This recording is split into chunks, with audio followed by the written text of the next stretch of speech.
Bonjour chers amis, dans cette vidéo nous allons parler de la violence, vice du consentement. Mais je vous demande d'abord à vous abonner parce que c'est la seule façon pour vous de nous soutenir. Je vous demande de vous abonner, de liker la vidéo et de faire des commentaires si possible. Bon, quant à ce qui concerne la violence, elle est un vice du consentement, comme l'erreur et le dol. Alors, la violence en tant que vice du consentement, elle est définie comme suit. Il y a violence lorsqu'elle est de nature à faire pression sur une personne raisonnable et qu'elle peut lui inspirer la crainte d'exposer sa personne à un mal considérable et présent. On a égard à cette matière, à l'âge, au sexe et à la condition des personnes.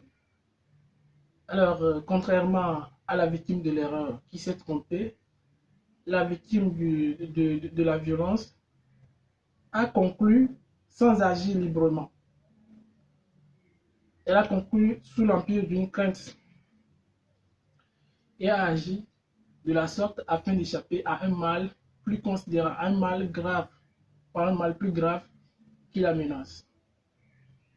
À travers la violence, l'un des contractants altère le caractère libre du consentement de son co-contractant.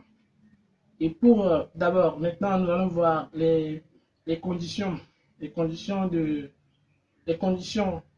pour qui est violent, la violence respecte, ou bien la violence respecte certaines conditions. Alors, pour qu'il y ait violence, il faut que cette violence fait naître la peur chez la victime. Il existe également une violence dite économique. En d'autres termes, lorsque l'une des parties exploite de manière abusive la précarité financière du co-contractant pour lui faire signer un contrat, il y a donc violence économique. Pour qu'il y ait violence, il faut que la violence cible quelqu'un. Et il faut également que cette violence soit déterminante pour la signature du contrat. Alors, la violence invoquée en tant que vice du consentement, elle doit être injuste. Alors, sur ce point, j'aimerais vous faire part que, sur ce point, on peut admettre qu'il y a une forme juste de violence qui est admise. Donc, le droit résout des situations à laquelle il ne met pas les personnes sous un même pied d'égalité. Donc, il y a une hiérarchie de dominants et de dominés, et il y a une ligne de droit pour celui qui a la position hiérarchique supérieure qui lui autorise d'être un peu contraignant, un peu contraignant. Mais cette situation, ce genre de contrainte n'est pas assimilable à la violence du point de vue juridique. Alors, cette décision résulte de la quatrième chambre de la Cour de cassation en date du 15 janvier 2013. Alors, cette jurisprudence est relative à la résiliation conventionnelle du contrat, la violence morale en tant que vice du consentement.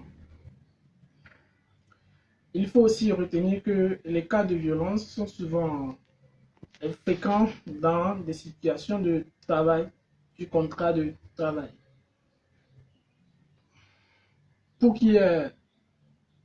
faire part à la sanction de la violence, c'est la nullité relative du contrat. En d'autres termes, seule la victime de la violence peut invoquer cette nullité. L'auteur de la violence ne peut pas invoquer la nullité du contrat. En plus, la victime pourra en demander réparation sur le fondement de l'article, ou bien de l'ancien article 1382 du Code civil, réparation des dommages qu'elle a subis du fait de cette violence. Merci à vous et abonnez-vous pour ne rater aucune de nos vidéos.